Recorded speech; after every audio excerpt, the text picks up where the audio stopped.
Estamos começando agora mais um podcast Agro em Debate, um podcast realizado aqui pelo escritório João Domingos Advogados, a fortaleza jurídica do produtor rural.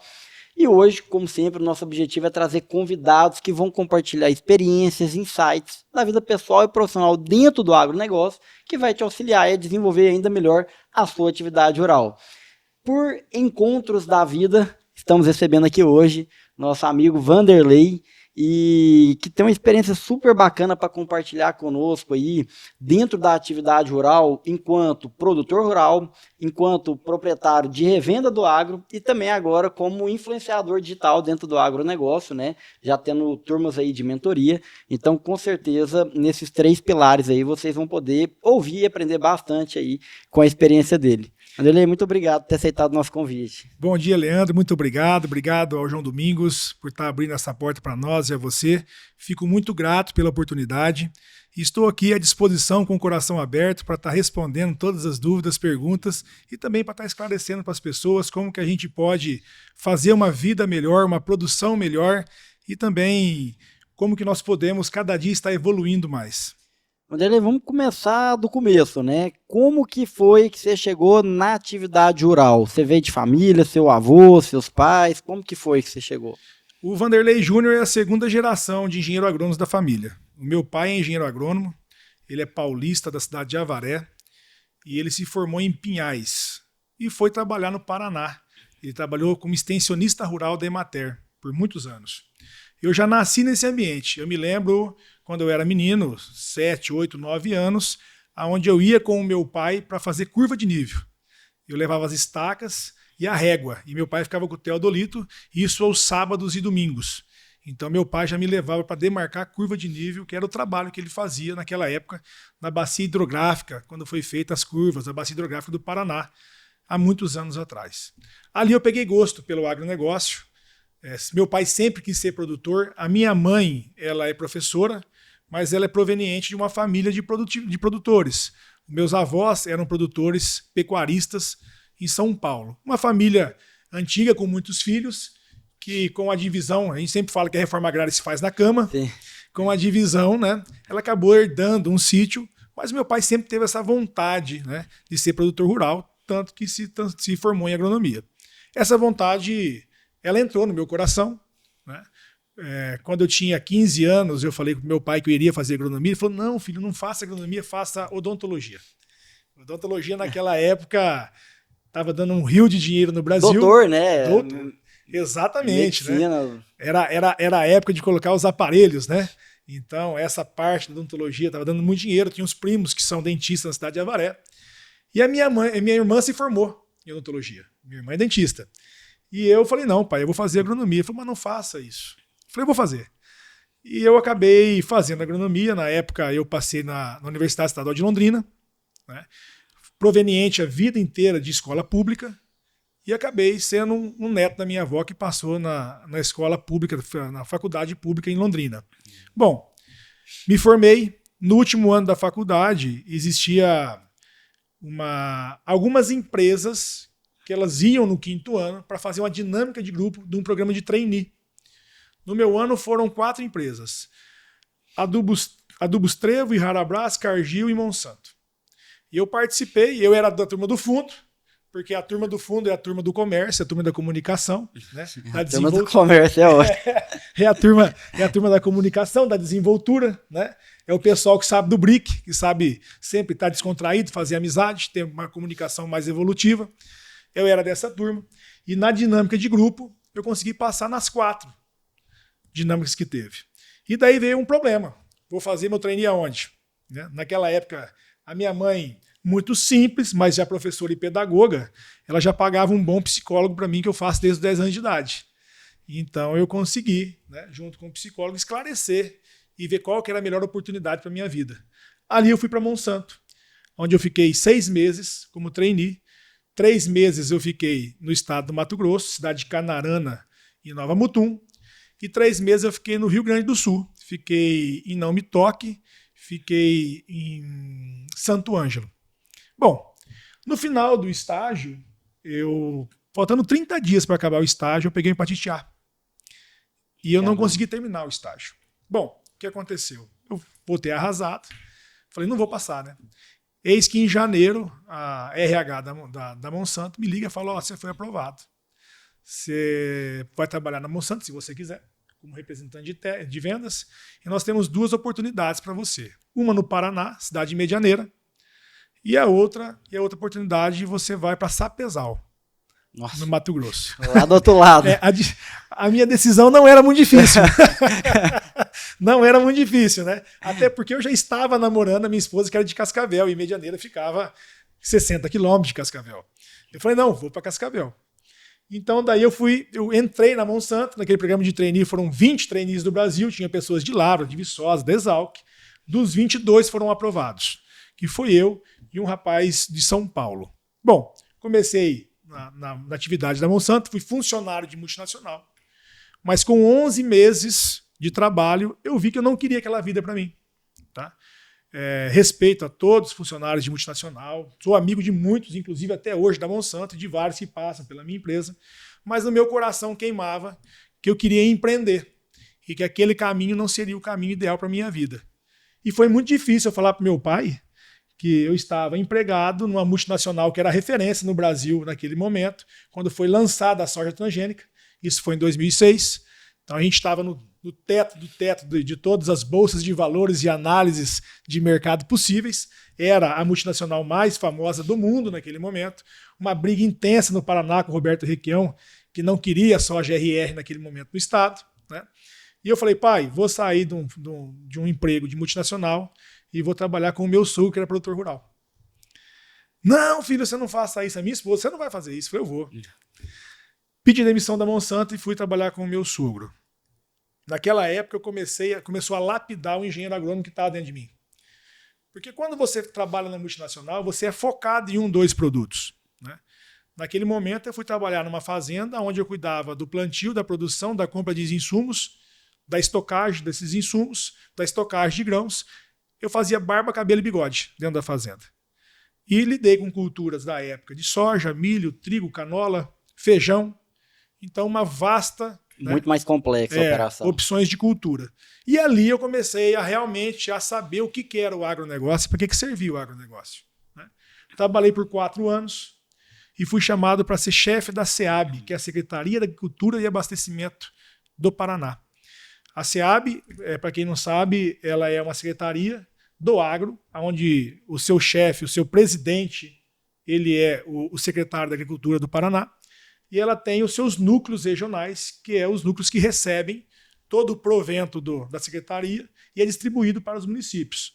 No núcleo de Cascavel, tinha comigo 27 municípios. Fiquei por 2 anos chefiando esses 27 municípios. Quantos anos você estava?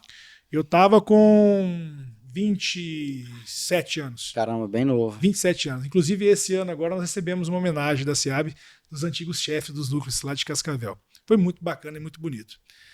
Chefiei 27 municípios, comecei a ter essa entrada junto com o setor público e foi muito gratificante para mim poder ter mais essa experiência na minha bagagem.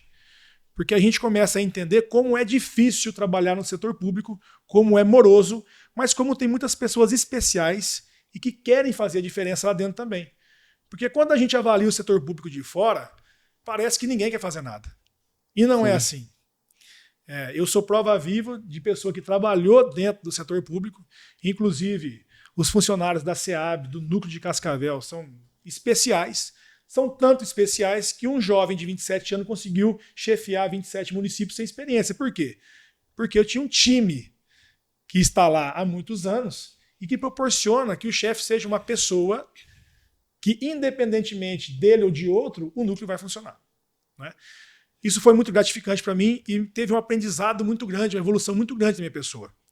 Mas, quando eu estava no 2º ano meu de chefe da SEAB, eu fui convidado a abrir a Confiagro, que é uma revenda agrícola que nós temos hoje em Cascavel, com o meu sócio, que é o João Batista Cunha Júnior, que hoje é o vice-presidente da ProSoja do Paraná. Naquele momento foi um desafio para mim, só que era exatamente o que eu procurava quando eu saí da Monsanto, que era empreender. E que ano que já era isso aí? Isso foi em 2011. 2011 já. 2011. Setembro de 2011 nós abrimos nosso CNPJ. Fui convidado, naquele momento eu cheguei pro secretário Norberto Ortigara e falei, Norberto, tô saindo da SEAB. Não, você não vai sair. Eu falei, rapaz, eu preciso sair. Eu tô empreendendo. Não, você empreende lá e chefia a SEAB. Eu falei, moço, isso aí não vai com o meu caráter, não. Não tem como, moço. Eu falei, eu vou estar trabalhando na minha empresa, como é que eu vou estar trabalhando na minha empresa e vou estar trabalhando na SEAB? Ele falou, então faz o seguinte, você coloca alguém lá. Você indica alguém. E daí foi quando eu descobri o Éder Bublitz, que hoje é chefe da SEAB do Paraná, da SEASA do Paraná. Era um zootecnista recém-formado na época. Grande amigo meu, um cara de ótimo caráter. E coloquei ele para chefiar a SEAB no momento. Indiquei ele, na verdade, quem colocou foi o secretário. Indiquei ele para chefiar a SEAB naquele momento. E fui abrir a Confiagro. E começamos o início de uma trajetória de um sofrido empreendimento que, neste momento, está dando certo. Por que eu falo neste momento? Porque empresa no Brasil ela é vivida por momento. Sim. Político, socioeconômico. Infelizmente, nós vivemos numa saia justa, numa corda bamba, onde nós nunca temos certeza de nada. Então, naquele momento, hoje, nesse momento, a empresa está muito boa, está muito bem, vivendo um momento especial. Né? Nós estamos já com 150 milhões de faturamento, que para o nosso tamanho no estado é um tamanho bom, em apenas uma loja, uma estrutura. O que nós privamos? Nós privamos a lucratividade e não faturamento. Eu tenho um ditado muito grande que eu falo o seguinte, que lucro é sanidade e tamanho é vaidade. Então eu não busco tamanho, eu busco a lucratividade. Por isso a nossa estrutura de faturamento é apenas em uma loja. Eu não abro filial, enquanto eu não tirar o máximo possível que eu posso do proveito daquela filial que eu tenho. Perfeito. Né? Então nós crescemos, acabei adquirindo fazenda no Paraná. Na época uma oportunidade apareceu do Banco CNH. Nós compramos uma área de terra no Paraná, acabei arrendando outras áreas. Da revenda, nós passamos a ser revendas e produtores. E há 2 anos nós compramos uma área aqui no estado do Goiás, no município de Amaralina, próximo a Uruaçu. Né?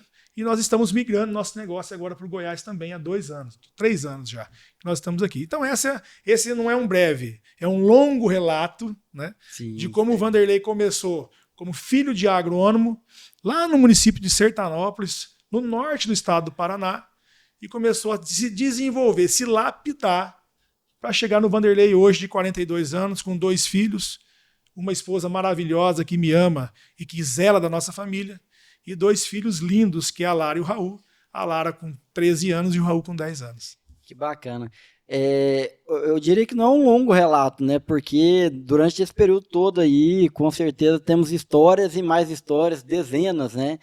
De desafios, seja ali auxiliando dentro da Secretaria de Agricultura, ou seja, como produtor, como revenda, né? E eu queria que você falasse um pouco para nós como que foi, Vanderlei, essa questão como produtor rural, assim, porque no primeiro momento você estava ali junto do seu sogro, né? Então, assim, você está ajudando a gerenciar, a produzir, mas se dá muito certo, vamos dizer assim, o lucro é dele, se dá errado, o prejuízo é dele. E como é que foi, assim, quando a conta era sua, né? Como é que foi isso aí? Porque aí a bronca é maior, né? A hora que o seu tá na reta, como que foi essa experiência? Na verdade, eu sempre tive bons mentores. Tá? Eu sempre procurei ter pessoas que me mentorassem, principalmente com mais idade. Eu acho que a gente cultivar a amizade com pessoas com mais idade faz parte de um processo evolutivo que cria atalho em nossa vida. Então, o maior mentor meu para o agronegócio é o avô da minha esposa. E eu tomo café com ele todos os dias quando eu estou em Cascavel. Até hoje, nos dias de hoje. O seu Gama Meneghel está com 83 anos de idade e eu já tenho esse exercício de aprendizado meu. E, na verdade, ele se doa esse tempo para mim, onde eu tomo um café todos os dias com ele. E essa transição foi muito tranquila por isso. Porque quando eu entrei no agronegócio, eu já entrei sabendo que eu precisava pensar como um investidor, como um produtor, e não como um extensionista. Porque o problema é quando você entra para produzir no agronegócio com cabeça de extensionista ou de vendedor. Porque daí você quer economizar. E no agro não tem economia, no agro tem investimento. A nossa meta e a nossa fala é a seguinte: eu não gasto, eu invisto. E para você produzir bem, você não pode ter medo de investir. Então, essa dinâmica de investimento não ser gasto, ela foi introduzida por mentores na minha vida. Quando eu fui para o digital, eu também procurei um grande mentor do digital. Agora que eu estou indo para o mercado de vendas no digital, eu estava ontem no Protagon, um dos maiores vendedores do mercado digital do Brasil. Então, essa procura por mentores fez com que essa transição do Vanderlei, dono de revenda, ou do Vanderlei, dono de funcionário de multinacional, do Vanderlei, funcionário da família, para o Vanderlei produtor, ocorresse de uma forma muito branda. Um outro exemplo disso, nós viemos para o Goiás. Eu já tenho experiência como revenda do Paraná, eu tenho experiência como produtor, eu tenho experiência como funcionário de multinacional. Quando eu vim para o Goiás, a primeira coisa que eu fiz foi contratar uma empresa de assistência técnica, que foi a Semiar. Por quê? Porque o estado do Goiás é uma outra realidade. O Vanderlei produtor do Paraná não é o Vanderlei produtor do Goiás. Se eu entrasse no Goiás com a cabeça do Vanderlei produtor do Paraná, as dificuldades seriam muito maiores do que já são. Então, o agronegócio brasileiro ele tem que passar por uma revolução primeiro na cabeça do produtor rural. O produtor ele tem que ser empresário rural. Não cabe mais espaço para aquele produtor arcaico. Sabe aquele negócio daquela receita de bolo? Amador, vai no feeling. Que acha que serve do Iapoca ao Chuí. O que eu faço no Rio Grande do Sul, eu faço lá na Bahia. O que eu faço em Cascavel, eu faço no Goiás. Não. Lá em Cascavel eu tenho um solo argiloso. Lá em Cascavel eu tenho uma temperatura amena muito branda. Lá em Cascavel eu consigo fazer palhada. Lá em Cascavel eu tenho uma chuva extensa durante o ano. Aqui no Goiás, não. Aqui no Goiás eu preciso calcarear com 10, com 8, 10 toneladas por hectare. Aqui no Goiás eu preciso fazer palhada, senão eu tenho uma mortalidade muito grande de escaldadura de planta. E tudo isso eu não conhecia. Por que o Vanderlei começou a conhecer? Porque eu contratei uma empresa terceirizada, pagando um valor justo pelo seu trabalho. Porque o que é caro? O cara não produzir. O cara é criar conta. Esse é caro. Caro é você não ter pessoas sérias no seu time. Caro é você não ter pessoas que entendem do seu negócio, do seu time. Isso é caro. Então essa transição sempre foi muito clara na minha cabeça pelas mentorias que eu fiz e por essa bagagem de vida que eu fui construindo ao longo dos anos. Sempre quando eu vou entrar em alguma coisa nova, primeiro, eu deixo a antiga autossuficiente para eu poder ter tempo de dedicação e segundo, eu vou atrás do melhor. Eu vou atrás de quem realmente pode me ajudar e me auxiliar. E não fico com economia que na verdade são gastos, aí sim são gastos. Né? Perfeito, aí são gastos. Perfeito. É interessante que você colocou da questão de você ter mentor, Vanderlei, porque tudo na vida você passa por curva de aprendizado e assim, se você vai tentando sozinho, bater na cabeça, essa curva de aprendizado ela é mais lenta, demora mais e você perde mais dinheiro, mais energia, é mais sofrida, né? Exatamente. Quando você tem alguém que vem de forma mais assertiva, te indicando, a probabilidade de você acertar mais e errar menos é maior e de ter menos prejuízo também durante essa jornada, né? Então, com certeza, isso é importantíssimo, né? E às vezes essa figura do mentor não é necessariamente uma pessoa que você possa ter esse intercâmbio direto. Muitas vezes uma pessoa que você tem como referência, que está atuando no mercado, você pode aprender a partir dos exemplos, né? Ou vai para um vizinho, alguma coisa assim. A gente teve aqui recentemente um podcast com o AgroTaigo, não sei se você chegou a ter contato com ele já. Conheço o Taigo, é um grande amigo meu, respeito muito a história dele e converso sempre com ele também. É um baita de um cara. E ele tem aquele jeito doidão dele Sim. E tal, aquela coisa toda, mas o pessoal até acha bom quando vê os cortes do podcast. Ele falou, cara, mas vamos falar sério também. E ele trouxe um exemplo dentro dessa perspectiva aí que foi muito interessante. Ele falou, Leandro, eu fui desenvolvendo na minha propriedade quando a gente decidiu fazer agricultura, foi pouco a pouco. Eu fui pegando aqui um talhão, eu fui testando as variedades, ver o que funcionava, não funcionava, como é que fazia, tendo algum prejuízo ou outro, mas um prejuízo menor. E, de repente, um vizinho meu viu aquilo dali e falou, não, peraí, eu quero ir para a agricultura também. Era da pecuária, só que ele decidiu fazer tudo de uma só vez. Ir lá e alavancar, pegar com dinheiro no banco, fazer tudo. Ele falou, cara, não faz isso, porque você tem que ir pouco a pouco, você tem que ir entendendo. Senão, se você tomar um prejuízo aqui, se você errar, você não levanta depois. Ele falou, Leandro, não deu outro. Falou, esse cara ele achou ruim, brigou comigo e tal. Deu 2 anos depois, ele teve que colocar a fazenda à venda porque aquilo não deu certo, né? Então, com certeza, é um caminho que faz parte para você conseguir crescer mais rapidamente, melhor, né? Talvez, de forma mais segura, essa questão da mentoria, né? Você ter quem te oriente nisso daí. Eu acho que isso aí, sem dúvida alguma, é muito importante. Esse viés que você trouxe de regiões diferentes também, isso é muito válido. de ter essa leitura, né? Porque às vezes o empresário, seja no agro ou fora do agro, e que tem o sucesso, às vezes ele tem aquele problema que eles falam que é a síndrome do toque de Midas, que ele acha que não, eu sou o cara, então aonde eu chegar o negócio vai virar ouro. E não é bem assim, e aí você passa por uma perspectiva até mesmo de humildade, né? Não, eu tenho que aprender a entender com quem está na região, como que isso de fato funciona. E por fim, uma questão muito interessante que você trouxe é essa questão assim, o caro é ter prejuízo, né? O caro é produzir pouco. Então, muitas vezes, quando a gente fala aqui com o produtor sobre a questão de mercado futuro, o cara do pecuarista tem que fazer uma trava, se cair e tal, que vai funcionar como se fosse um seguro. Aí o cara, mas isso é caro. Mas caro às vezes você tem um prejuízo que vai te anular totalmente a sua rentabilidade. Se tirar parcialmente, mas você conseguir ter constância ganhando alguma coisa, né? É aquilo que você estava colocando assim. Tem que se mudar a forma de se produzir no agro, né, Vanderlei? Aquilo que a gente viu aí há 50, 40, 30, 20 anos atrás, 10 anos atrás, que eu vi, o meu avô era pecuarista, aquela pecuária bem extensiva, inclusive na região norte de Goiás, em Nova Crixás. É uma realidade que hoje não comporta mais, né? Você tem que ter um nível de intensidade na produção muito grande, você tem que ter um nível de profissionalismo em várias verticais, e a gente sabe como que isso é desafiador para o produtor, e também não dá para exigir dele, falar, não, eu quero que ele seja um contador exímio, que ele seja um agricultor exímio, um comercializador exímio. Agora, o que ele tem que ter humildade eu preciso ter esse conhecimento, eu não tenho, então eu preciso contratar quem tenha esse conhecimento, porque operar sem esse conhecimento de excelência em cada vertical dessa que não tem como, né? Outra questão que eu achei muito interessante quando você falou da revenda, né? Essa questão de você operar de forma mais enxuta. Hoje, no momento que a gente está para o mercado de revendas no agro, olhando aí para os últimos 2, 3 anos, fica muito claro o nível de sabedoria que tem nisso, diante do que você vê claramente que 99% das revendas que adotaram outra postura, qual postura? Não, eu quero crescer rápido, eu quero ter mais revendas, eu quero ter números para falar que eu vendi mais, que eu aumentei meu faturamento. Elas quebraram.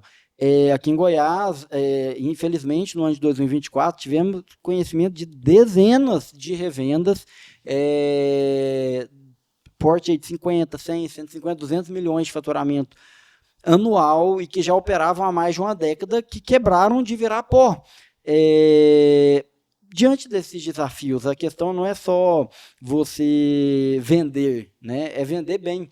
Até por conta daquilo, às vezes se você vende mal aqui, uma venda que você fez mal, ela anula toda a margem que você teve no restante da sua operação, né?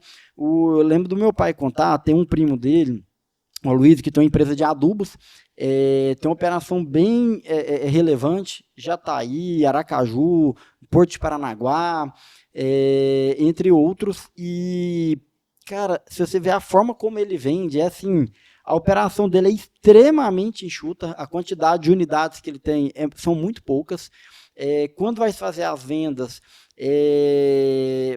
se for venda a prazo, tem que passar sob o crivo dele para ter a aprovação. Sim. E muitas vezes ele fala, não, para esse aqui eu só vou vender se for à vista. Mas vai perder o negócio. Perde, mas ao fim e ao cabo ele acaba tendo mais rentabilidade do que outras empresas que vendem muito mais, né?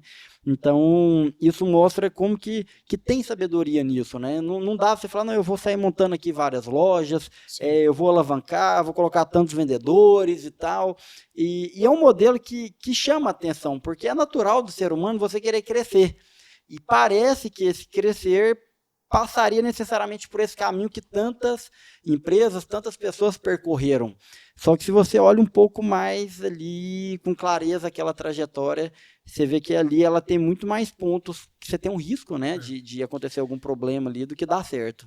O maior problema que eu vejo, Leandro, é quando o ter, ele passa a ser maior do que o servir.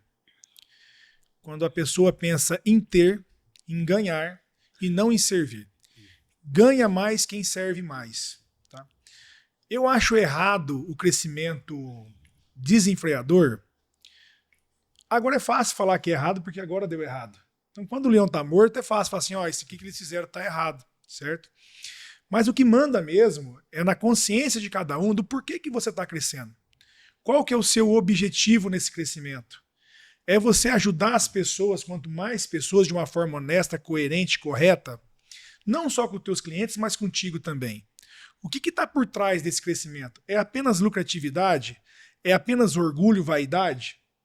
O porquê desse crescimento? E quando você começa a ver empresas que cresceram desordenado de uma forma errada, você vê que tem muita vaidade atrás disso. Você tem um princípio errado, um propósito errado.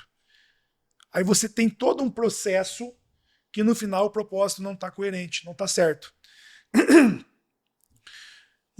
Uma grande coisa que eu falo é o seguinte: muitas empresas, grupos grandes, compraram pequenas revendas. O agro, ele ainda é muito familiarizado. Ele é muito setorizado. Eu conheço cada cliente meu. Eu sei para quem eu posso dar prazo e para quem eu não posso dar prazo. Eu sei quem é a pessoa que vai fazer uma CPR comigo e ela vai honrar. E eu sei quem é a pessoa que, se fizer uma CPR, ela vai botar 2 colhedeiras e colher o soja e não vai dar tempo de eu fazer um arresto. E essa percepção, ela é muito local. Quando você tem um grupo investidor que entra comprando pequenas revendas, apenas pensando na vaidade, na lucratividade, mas que não entende dessa percepção local que precisa ser vista, e trazendo CEOs e secretários e gerentes de multinacional de São Paulo para gerenciar lá no interior, é perdido esse propósito do porquê que você está crescendo. E quando se perde o propósito, o processo se atrapalha. E não tem como isso dar certo. É como você criar uma torre de Babel, onde ninguém se conversa. Né? Todo mundo está criando uma torre, mas lá embaixo ninguém está conversando. Né? Porque a língua do secretário, do investidor, do empreendedor, do funcionário lá de São Paulo não é a língua do produtor. Sim. Eles não se conversam.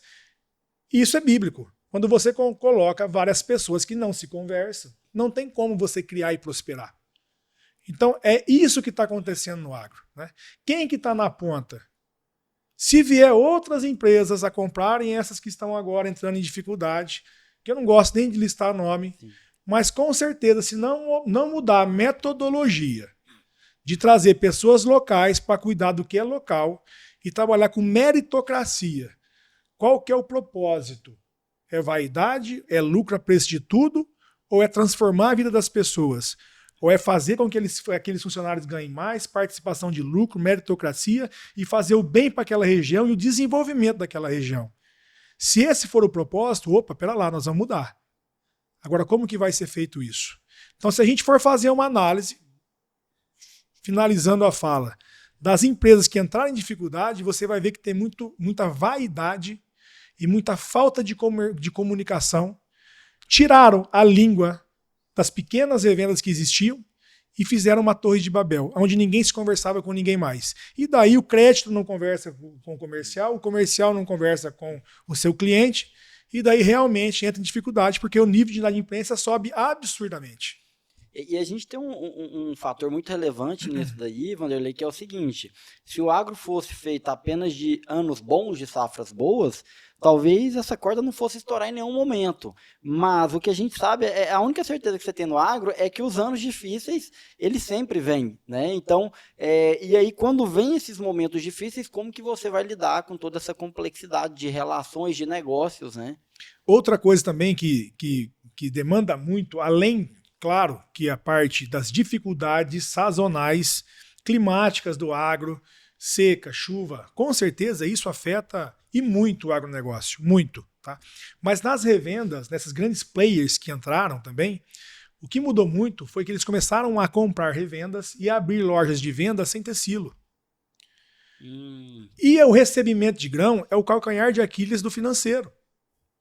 Porque quando você faz uma venda de grãos, você concorda comigo que se o produtor estiver colhendo e ele já mandar o caminhão para te pagar, é muito mais fácil do que ele vender o soja, cair o dinheiro na conta dele e pegar aquele dinheiro para te pagar?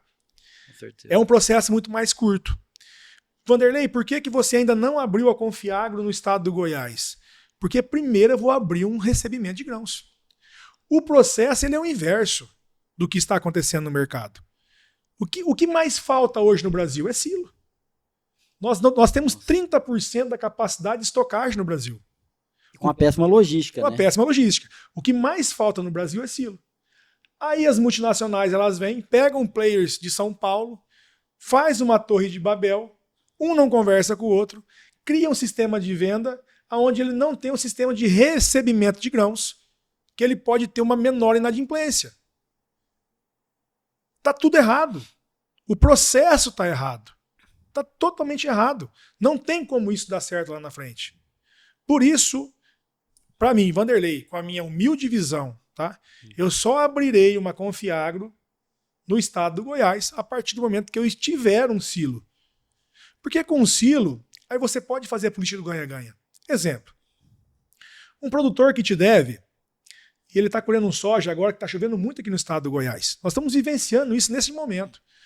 O produtor está colhendo um soja, está com 20% de ardido. Mas nós sabemos que não é todo produtor que colhe soja com 20% de ardido. Certo? Então tá bom. O produtor está te devendo, você sabe que ele está em dificuldade, que ele vai ter dificuldade de pagar a conta. Mas a tua soja no teu silo, ela está lá, no padrão. Mas aquele produtor específico está com 20% de ardido. Você não pode chegar para ele e falar assim, viu, tu entrega a tua soja para mim, eu não vou descontar porque eu vou misturar ele, fazer uma liga e eu consigo vender ele normal. E você consegue fazer uma política de ganha-ganha, onde o produtor consegue sanar suas dívidas num momento crucial e difícil, não que isso seja uma regra para todos os anos, claro. Mas o produtor consegue sanar suas dívidas, você consegue ter um recebimento no seu caixa e o negócio flui de uma forma muito mais constante, muito mais eficaz e muito mais fácil. Com certeza. Mas para isso precisa de organização. E o nosso Brasil, infelizmente, começa a falta de organização já no setor público, com as políticas de financiamento. Hoje está difícil demais você conseguir um financiamento para você fazer uma estrutura de silo. Sim, sim. Ah, o BNDES tem dinheiro. Você vai lá pegar dinheiro do BNDES, tem que entregar lá 150% de garantia a mais. Como que vai? Aí um silo custa 50, 60, 70 milhões de reais. Quem é que tem hoje 200 milhões de garantia para dar para construir uma unidade dessa? Entendeu? Então, a dificuldade de acesso ao crédito acaba criando também isso. Sim, então, sim. É um problema sistêmico. Não é culpa apenas das multinacionais, das grandes empresas que erram. Todo mundo quer crescer. Mas daí, não é sobre você dizer sim sobre todas as coisas, mas é a sua coragem de dizer não. Neste momento, o empreendedor ele tem que ter uma consciência e uma coragem de dizer não. Aquilo é bom, mas no momento não me serve. Comprar uma unidade em tal lugar é bom, mas no momento não me serve. A partir do momento que tiver uma clareza de consciência e de propósito, o processo vai ser certo. Perfeito. E é isso que está faltando nesse momento do agronegócio brasileiro. É isso que eu enxergo. Você me fez refletir agora, Vanderlei, diante desses desafios todos que temos, né? Estamos caminhando aí para uma super safra, e super safra com esse problema de estocagem, de logística, significa também que vai ser um grande problema, né? Provavelmente esse mês de fevereiro e março vai ser muito desafiador para escoar adequadamente. A gente sabe como que esses gargalos levam o produtor a ter ainda mais prejuízo, né? Na hora que ele não consegue voltar com o caminhão e chuva e aquela coisa toda, né? E ter perdas. E faz pensar esse cenário como está desafiador quando a gente fala de taxa Selic, né? Porque um dos insumos mais importantes dentro da atividade rural que exige investimento muito alto é o dinheiro. E como que esse recurso ele está escasso e está caro, né? Até para revenda, quando ela vai financiar o produtor.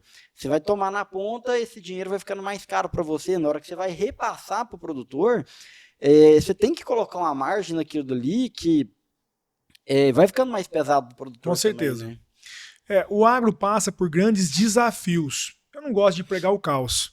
Tá? Eu gosto muito de ser uma pessoa mais positivista. Tá? Eu acho que o agro ele vai ser para empresários rurais. Tá? Cada dia mais. Por isso que você vê grandes players falam assim, mas aquela revenda era só revenda, hoje está plantando 2, 3, 4, 5 mil hectares. Por quê? Porque aquela revenda ela aprendeu a ser um empresário rural. E quando ela vai para o agronegócio, ela vai com organização financeira, sim, organização empresarial. Tá? Eu acredito que cada dia mais o mundo vai ser mais difícil. Não vai ser apenas o agro. Porque quando você vai para para engenharia civil, não está fácil também. Sim, sim. Quando você vai para todos os setores, nenhum está fácil. Todos os setores estão Você é com as suas médico, dificuldades. médico eu tô com a vida feita. E não daí? é bem Não assim. Não é bem assim. Então, é muito fácil ficar chorando e pregando o caos. Eu prefiro escolher o momento para a gente vender lenço, para a gente fazer mais e melhor, com menos. Perfeito. Hoje é o momento da gente procurar cada dia mais estar evoluindo, para estar aumentando a nossa produção e diminuindo os nossos custos. Mas como eu posso fazer isso? Me especializando. Perfeito. Sendo especialista naquilo que eu faço. Ah, Vanderlei, então você está falando que as coisas não têm dificuldade? Não, bem pelo contrário. As coisas têm tanta dificuldade que cada dia mais eu tenho que levantar mais cedo e procurar aprender mais e evoluir mais para sobreviver. Né? Aquela receitinha do agronegócio, lá dos nossos avós, que o cara plantava soja lá, colhia 120 sacos de qualquer jeito, passava um fungicida, 2 fungicidas, isso não existe mais. Hoje, para você comprar um maquinário, é muito caro. O juro é muito alto. Hoje, o combustível é 10% do nosso custo ou mais. Hoje, manutenção de maquinário está altíssimo. O cara fala, mas está muito caro o mecânico. Tá, mas o mecânico tem que sobreviver também. O frete está muito caro, mas você já viu o dono de caminhão ser rico? A margem. Você viu a margem dos caras? Então, o caminhoneiro tá ganhando mais que o dono do caminhão. É lógico, então tá tudo muito caro. Mas tem alguns dispositivos, inclusive nós lançamos esse ano, junto na empresa Nó da Produção, que é uma empresa do digital, que nós estamos agora criando cursos que realmente levem esse aprendizado para o produtor rural. Esse nome, eu queria. Por que foi esse nome? Nó da Produção? Porque nós queremos desatar os nós que impedem a produção. O que nós identificamos? Quais são os principais nós assim, que vocês visualizaram no São momento? são vários nós, tá? Mas principalmente tem a ver com time, recrutamento de pessoas, tá? Esse é uma dor tremenda do produtor rural, tá? Recrutamento de pessoas, time e conhecimento técnico. São os principais nós da produção, tá? Mas nós identificamos, exemplo, tá? Nós fizemos um curso agora que chamou assim, imersão para você desatar os nós da produtividade do milho safrinha. Tá? Apenas um dado. Tá? Nesse ano que se passou, eu não estava conseguindo caminhão para colher o soja. Eu tive que pagar um pouco mais no caminhão, certo? Mas na minha área eu faço safrinha. Cada dia que eu atraso a minha safrinha, eu aumento o meu risco, eu diminuo a minha produção. Logo, os 50 centavos que eu paguei a mais para ter 10 caminhões disponíveis na roça, foi um investimento, não foi um gasto. Perfeito. Quando eu passo a ter esse olhar de investidor, aonde aquilo que eu estou pagando não é um gasto, é um investimento, porque eu vou produzir mais milho com menos risco, eu passo a investir. Agora, se eu tenho um sentimento de escassez, onde eu falo, não, o frete está 4,50, eu não vou pagar mais. Daí o que acontece? Falta caminhão na roça, a tua colheita que ia demorar 20 dias, demora 30, 40 dias, você acaba perdendo soja pela chuva, pelo excesso de umidade, e você não consegue plantar o seu milho safrinha numa época boa, que você não tenha riscos socioeconômicos e que você tenha alta produtividade. Ou seja, aquele gasto a mais que não estava previsto, que aparentemente seria um prejuízo, na verdade ele vai te gerar um retorno muitas vezes maior. Muitas vezes maior, mas que muitos produtores, por um sentimento de escassez, ele acaba não enxergando isso. Por quê? Porque a fazenda ela é programação mês a mês. O milho safrinha ele começa a se programar no plantio do soja. Qual que é a área que eu vou destinar para o milho safrinha? Qual que é a cultivar de soja que eu vou plantar para sair antes, para esse milho conseguir ter mais produtividade com menos risco? Quando eu vou cuidando do soja no final, bom, já vou fazer uma dessecação com um inseticida para percevejo, que é a primeira praga do milho, está na soja, que é o percevejo. E por aí vai. Qual que vai ser a colheita? Manutenção de maquinário, prévio. Por quê? Porque eu não posso dar manutenção na colhedeira na roça. Eu tenho que ter agilidade para tirar esse soja. Quer ver outra coisa que muitas pessoas não conseguem entender? Eu defendo que o produtor rural que planta soja e milho, ele tem que ter no mínimo 50% do seu poder de colheita próprio. Parte por aí. Mas Vanderlei tem colheita terceirizada, meu amigo. Você não pode deixar o teu patrimônio maior na mão de um terceiro. Não pode. Já aconteceu comigo no passado, de eu ter contratado, antigamente eu não tinha colhedeira, eu ter contratado serviço terceirizado, tinha no contrato com o cara 2 550 para ele mandar para mim. Chegou na hora, ele mandou uma máquina velha e terceirizou o contrato, mandou a TC 59. Chegou lá, a TC pegou fogo na roça. Eu perdi soja que ficou seca demais, perdi umidade, perdi peso e não consegui plantar meu milho safrinha. Então, horas bolas, se você está colocando todo o seu investimento, se você está captando recurso com crédito caro e colocando isso na tua lavoura, você tem que ter um poder de colheita de no mínimo 50%, que se num caso de uma colheita terceirizada não der certo, você começa a tua colheita até achar outra. Isso é planejamento. Agora, quantos produtores pensam dessa forma? É isso que nós, no Nó da Produção, junto com um grande sócio meu, nós estamos pensando em como nós vamos levar essas informações para os produtores rurais de uma forma muito mais fácil. O Rodrigo Arantes, que é o nosso sócio, ele é um proprietário de uma empresa que presta serviço terceirizado de assistência técnica a produtores rurais do estado de Minas Gerais. Ele tem mais de 15 agrônomos que trabalham para ele. Com vários anos de pesquisa, de trabalho com pesquisadores. É um cara que é uma sumidade nesse assunto. E nós estamos todo dia evoluindo como que nós vamos fazer servir o produtor rural. Porque é o jogo do ganha-ganha. Como eu vou fazer o produtor rural ter mais dinheiro no bolso? Ô, Vanderlei, eu tô pensando aqui quanto que é interessante isso que vocês estão oferecendo, porque quantos milhões de produtores rurais que a gente tem hoje no Brasil, qual que é o nível de conhecimento técnico que esse pessoal tem, e a questão é a seguinte, diante dessa visão estratégica que é necessária, primeiro, aonde que é o curso que ele vai aprender isso? Porque às vezes você tem um curso que é técnico demais, então às vezes o cara que é agrônomo e tal, e não vai ser ensinado a ele essa visão. Igual eu faço direito, no direito não me ensina a gerir um história de advocacia enquanto um negócio, enquanto um business, que é essa visão estratégica. Então, assim, ele não tem tempo. Ele não tem tempo para sair dali, para fazer uma faculdade, e a questão é não se ter um curso formal para se explicar isso. E aí, você falando isso, eu falei, cara, é uma dor que todo produtor tem, pode-se dizer, vamos tirar aí os 2% ou 1% maiores, talvez não tenham essa dor, mas todos os demais têm. E eu acho que não tem ninguém, ou quase ninguém, oferecendo isso no mercado, né? Oferecendo essa solução, né? Na verdade, assim, o que acontece? A desinformação, ela não é apenas do produtor rural, né? A desinformação, ela é da média da população mundial. Né? A população mundial tem pouca informação. Isso não é apenas da classe dos produtores rurais. Né? É a população como um todo. Tá? E o nosso caminho, quando nós aprendemos para servir. Nós não aprendemos para guardar para nós. Seria muito errado da minha parte se eu tivesse me formado como engenheiro agrônomo, se eu tivesse feito tudo o que eu fiz até hoje, aprendido o que eu aprendi e querer usar isso tudo para meu benefício. Eu só consigo dormir em uma cama, eu só consigo dirigir um carro. Agora, eu posso usar tudo isso para revolucionar a sociedade e trazer o bem. Né?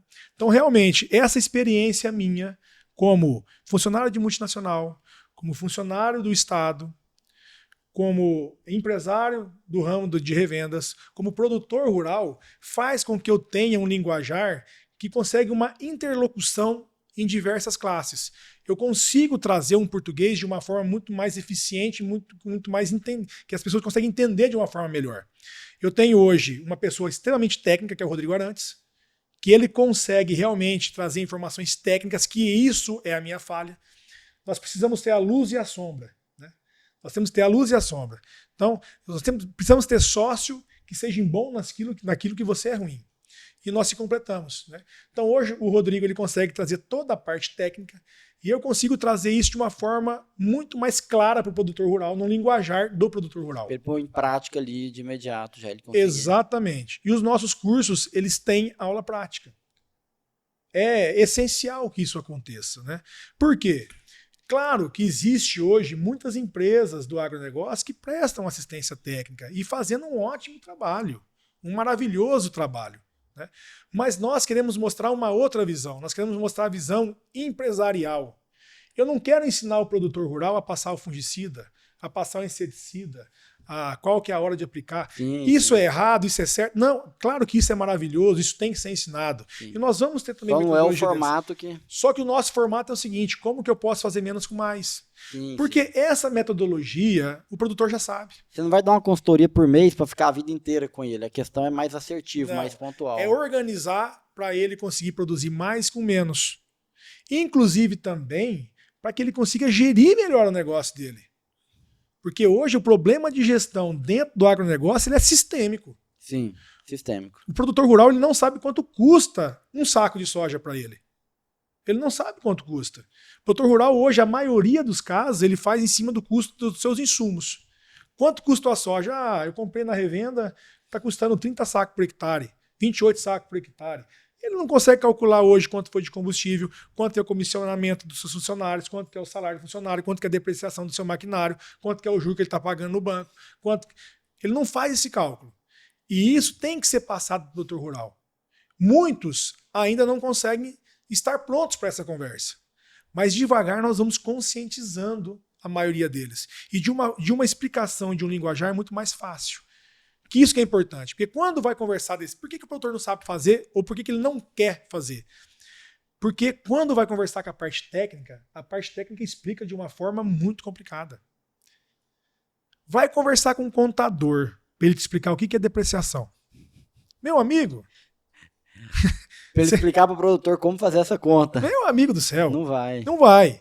Então, o nosso intuito é exatamente esse.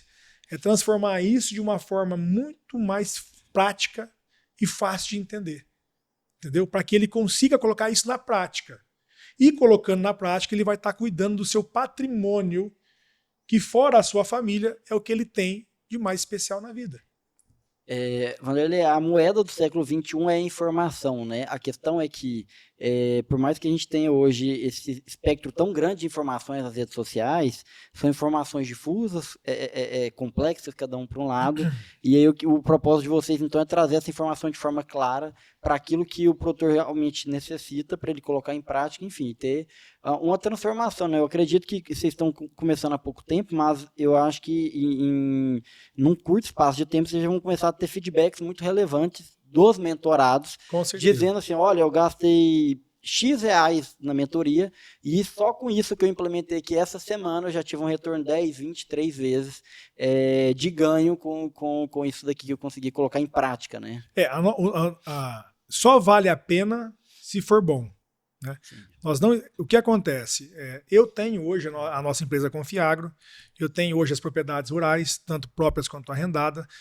O que aconteceu? Eu lateralizei todos os meus negócios, eu consegui formar líderes, e hoje a nossa revenda, as nossas fazendas, elas tocam por conta própria.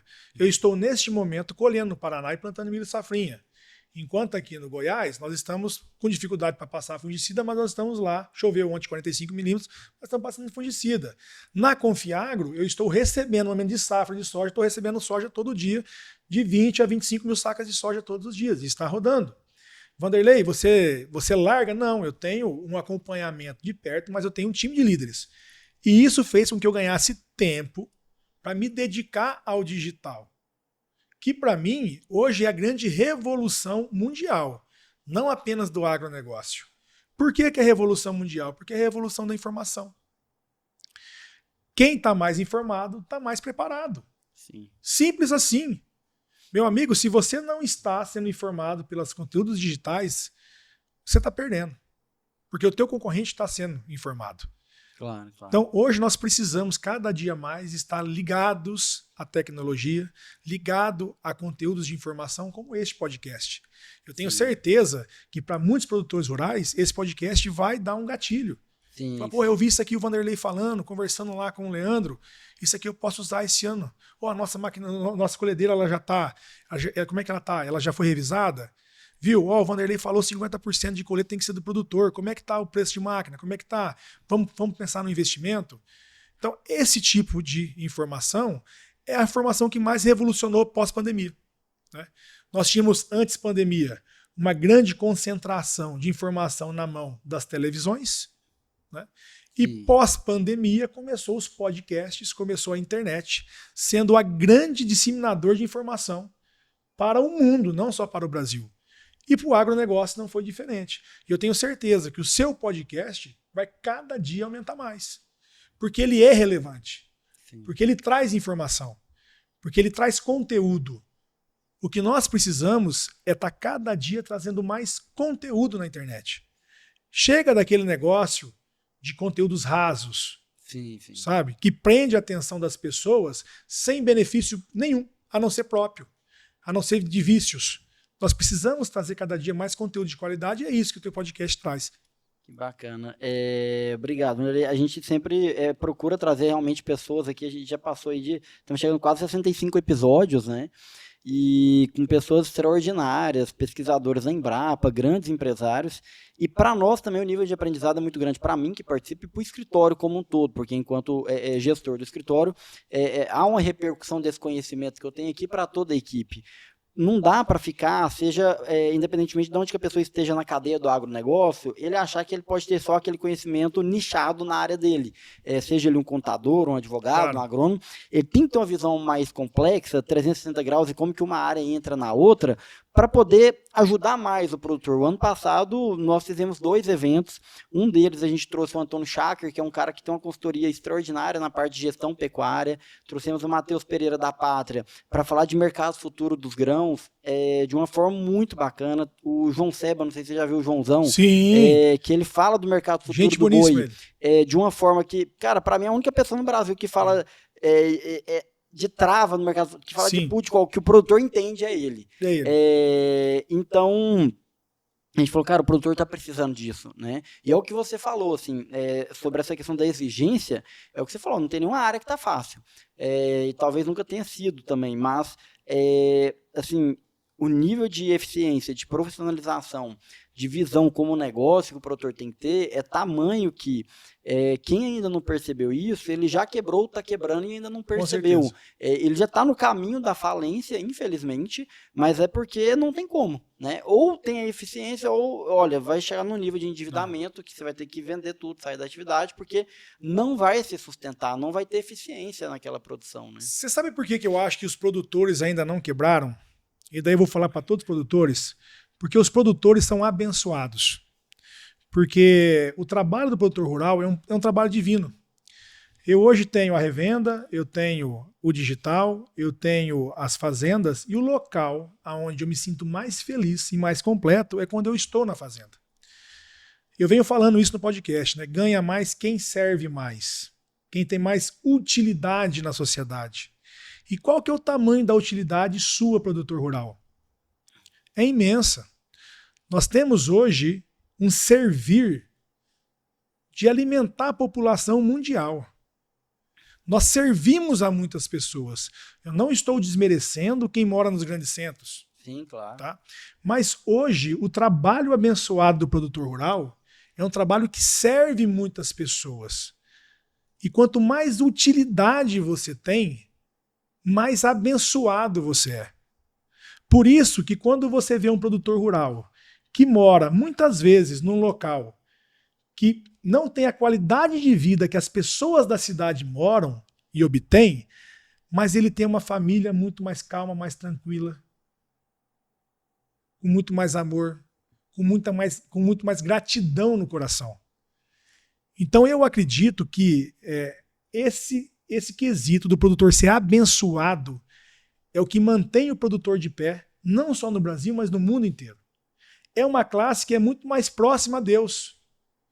Sim. Porque reza todos os dias pedindo chuva, pedindo sol, pedindo para que a planta nasça. Você entra na casa de um produtor rural, você vê lá já a imagem de Nossa Senhora Aparecida, você vê já Deus, você vê já a esposa. Sabe? É um troço. A fé do produtor rural é um negócio muito bonito. Sim, sim. E essa questão do produtor rural ser abençoado, ser útil e servir a população com o seu trabalho é o que faz com que ele perpetue anos e anos e anos com dificuldade. Porque Deus provém. Quando você coloca o passo, Deus provém. E o produtor rural, ele coloca o passo. Ele planta na dificuldade. Ele planta endividado. E isso é divino.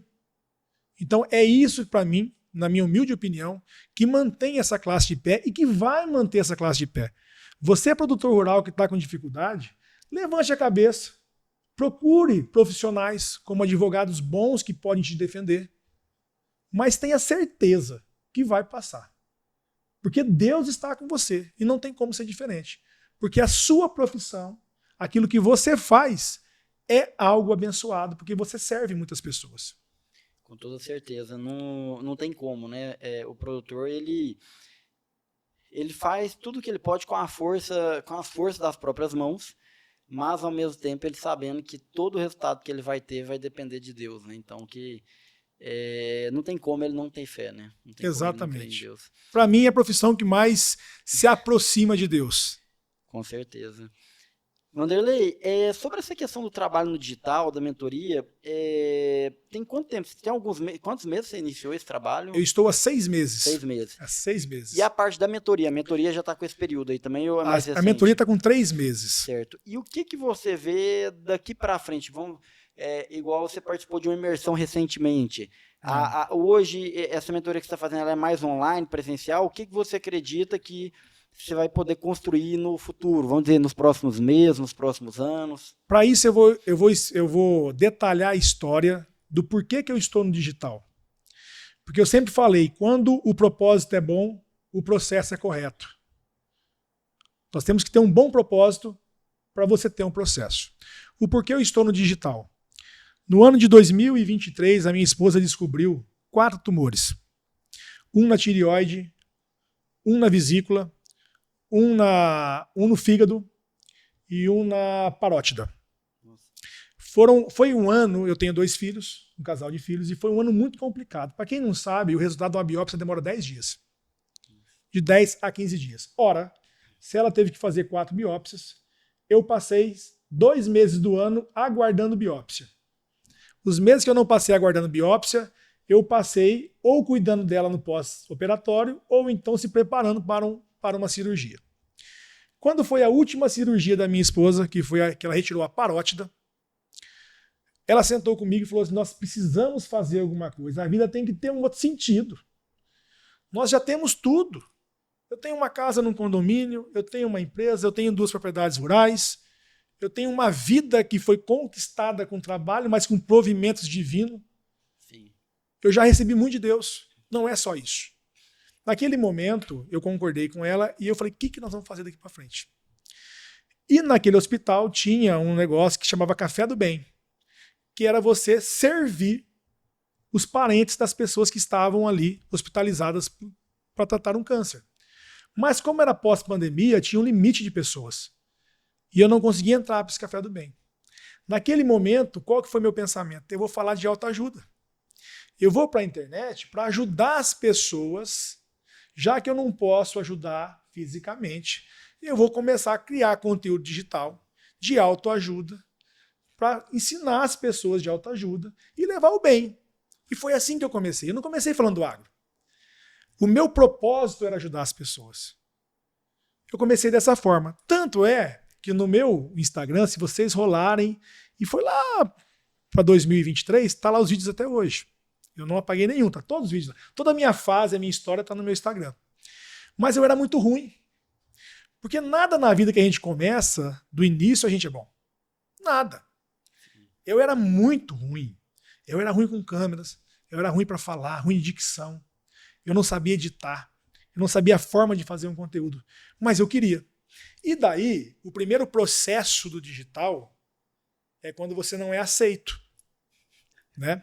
Eu virei o blogueirinho, meus amigos todos caíram em cima de mim. Mas por que eu aguentei tudo isso? Porque o propósito era bom. Porque eu queria ajudar as pessoas. Eu continuei fazendo. Até que me falaram, Vanderlei, você tem que fazer tráfego pago. E foi a pior errada que eu fiz. Porque o tráfego pago, ele é a vara. Eu vou dar um exemplo. Eu e você pescar aqui no Rio Araguaia, aqui no Goiás. Aqui. E eu levo 1 mulinete, você leva 4 mulinetes. Qual que vai pegar mais peixe? Você sabe? Você com 4 mulinetes e eu com 1 mulinete, vamos nós 2 pescar no Araguaia. Qual que tem chance de pegar mais peixe? 4 teria que ter mais chance, né? Mais chance, né? As 4 iscas ali. Essa que é a resposta de todos. E eu concordo com o T. Desde que se você tivesse isca no teu molinete. Agora, se eu tivesse minhocosul para pescar e você tivesse sem isca, você ia ficar com teus 4 molinetes lá na vara, na água lá, o dia inteiro e você não ia pegar nada. O que é o tráfego pago? É o molinete. O que é o conteúdo digital? É a isca. Sim. Logo, se você aprender a fazer isca, você vai pegar mais peixe que eu, porque você vai ter 4 varas com 4 iscas. Claro. Agora, se eu tiver conteúdo bom e você tiver lá só com tráfego pago, eu vou evoluir mais rápido, porque eu vou ter a isca correta. E daí que eu aprendi que a importância do conteúdo digital, eu entrei para a mentoria do Rafa Brito. É um mineiro que já ensinou muitas pessoas a como criar conteúdo digital. Como eu te falei que eu procuro mentor, eu entrei para um grupo fechado de mentoria de no máximo 20 pessoas. E eu me desenvolvi. Só que no digital tem uma coisa que é o seguinte: a intensidade distorce o tempo. Tem coisas na vida que se você botar intensidade, você distorce o tempo. E tem coisas que não. Quando você vai falar da parte biológica, não tem como. Exemplo, tá? Uma mulher, ela vai passar 9 meses de gravidez. Se eu colocar 10 mulheres, ela vai passar 9 meses de gravidez. Logo, intensidade não distorce o tempo biológico. Agora, no digital, quanto mais intenso você for, você vai aprender mais rápido, porque você vai errar mais e mais rápido, e você vai conseguir evoluir muito mais rápido. E eu sou muito intenso em tudo que eu faço na minha vida. E eu comecei a colocar muita intensidade, mas muita intensidade em aprendizado e em postagens. Eu tenho hoje mais de 1.900 publicações no meu Instagram. É muitas publicações. Sim, eu botei uma grande intensidade. E eu comecei a crescer. Eu consegui entender de que forma que eu poderia chegar no público de uma forma mais fácil. Eu comecei a entender o que seria um conteúdo fundo de funil, o que seria um conteúdo topo de funil, que agregaria mais pessoas. Por isso eu comecei a me desenvolver. Só que naquele tempo não iria. Aí o Rafa Brito me chamou e falou assim: Vanderlei, cara, fala do agronegócio. Eu falei: não, eu quero falar de autoajuda. Ele falou: mas como assim? Eu falei: cara, eu quero falar de autoajuda. Ele falou: então fala de casamento, que eu tô há 20 anos casado. Uhum. Ele falou: você tem propriedade para isso? Fala de casamento. Comecei a falar de casamento. Mas também não ia. Aí ele ia, assim, intensidade, e isso num prazo de 15, 20 dias. Aí ele me chamou para uma reunião, falou: Vanderlei, você tem que falar do agro. Por que você não quer falar do agro? Eu falei: porque eu quero ajudar as pessoas. Porque o meu propósito é ajudar as pessoas. Eu não aguento mais agro. Falei: cara, negócio, agro é meu trabalho. Eu vivo agro, cara. Eu não quero estar no agro de novo. Eu falei: eu quero ajudar. Meu propósito, conversei com a minha mulher, meu propósito é ajudar. Ele falou assim: faz o seguinte, fala do agro, ganha dinheiro e ajuda. Porque se você continuar falando de relacionamento, você não vai para lugar nenhum. Ele falou: faz aquilo que Deus te colocou para fazer. Qual que é teu chamado? Se é agro, fala do agro. Você vai ganhar dinheiro e lá na frente você vai saber como ajudar as pessoas. E daí comecei a falar do agro. Quando eu comecei a falar do agro, nos primeiros 30 dias eu conquistei 120 mil seguidores.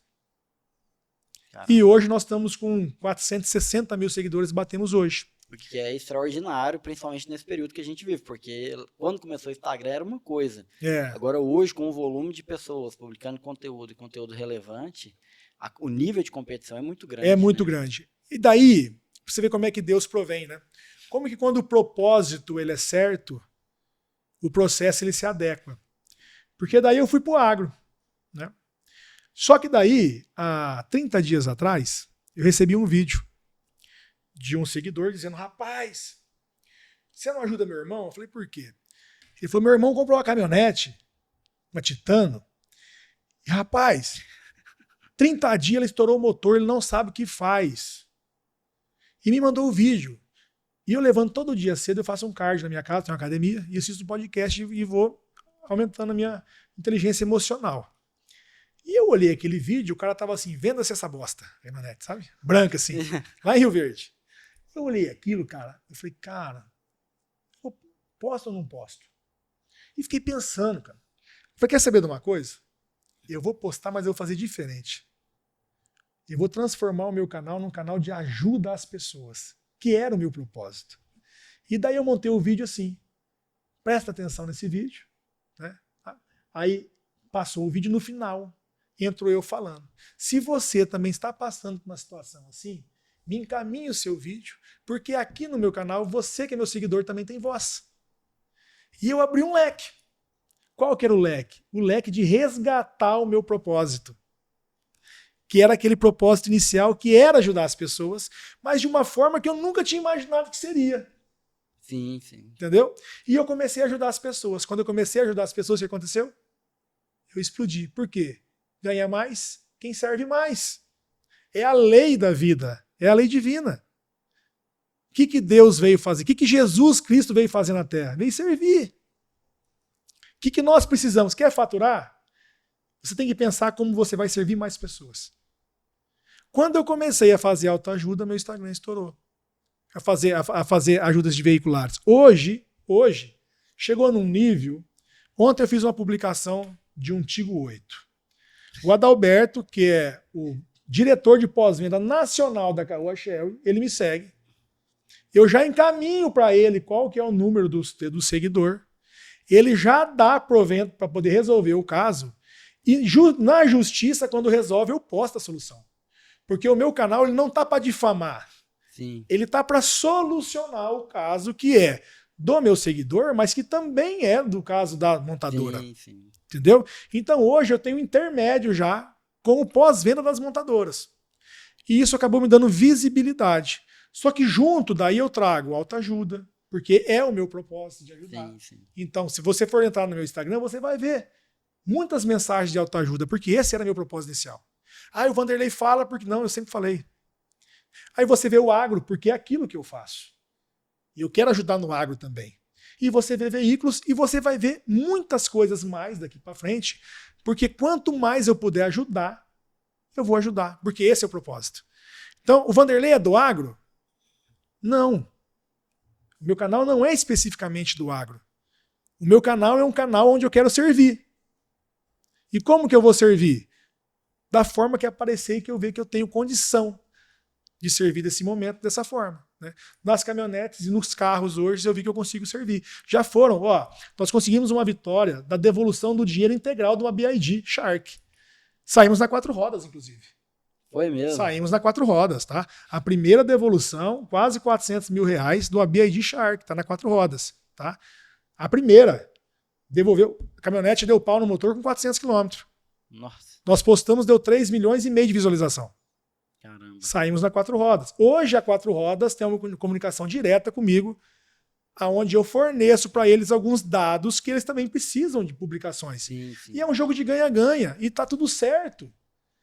Eu vou postar no meu canal lá porque só eu quero ter exclusividade. Não, eu quero solucionar o caso. Sim, sim. Entendeu? Eu quero postar o problema e quero solucionar. Então, quando vem o caso para mim, eu já passo para 4 rodas. Posta aí também. Porque quanto mais publicação tiver, mais visibilidade vai ter, mais chance de solucionar vai ter. Com certeza. Então, é assim, essa é a história minha do digital. Tá? Então, eu consegui colocar essa linha do tempo para que as pessoas entendam que o Vanderlei, ele tem um mercado do agronegócio. Eu sou produtor rural, eu sou engenheiro agrônomo. O meu canal também vai estar falando muito do agronegócio, porque eu quero ajudar o agronegócio. Hoje nós temos uma empresa chamada Noda Produção, que vai ser sobre conteúdos e também imersões, cursos, mentorias para o setor do agronegócio. Mas nós vamos estar também ajudando o setor veiculares. E outra, semana passada apareceu um caso para mim. Um menino chamado Miguel, autista. E o pai dele comprou um carro na Jeep Santos Dumont, São Paulo. E ele comprou um carro usado, comprou um Audi A3 por 58 mil.